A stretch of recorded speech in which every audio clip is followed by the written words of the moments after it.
చేస్తా ఉన్నారు. చందు సూసైడ్ అనేది ఇటు కుటుంబాన్ని ఎంతగానో విషాదంలో నెట్టేసింది. వారి సిస్టర్ శ్రవంతి గారు ఉన్నారు, వారితో కూడా మాట్లాడదాం.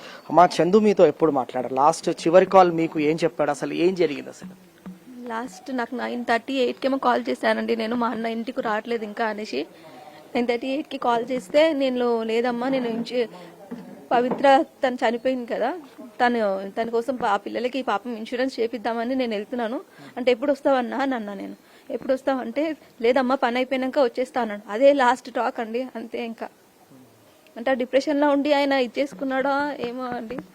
మా అన్న మాత్రం ఇప్పుడు మాకు లేడు కదండి. ఇప్పుడు ఎన్ని చెప్పుకున్నా మా అన్న మాత్రం మాకు లేడు కదండి, రాడు కదండి.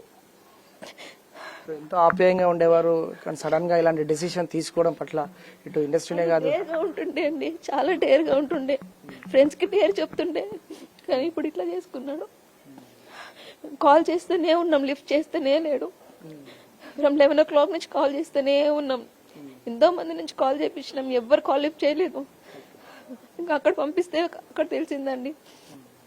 అక్కడ ఎప్పుడు సూసైడ్ చేసుకున్నాడో అక్కడ తెలీదు.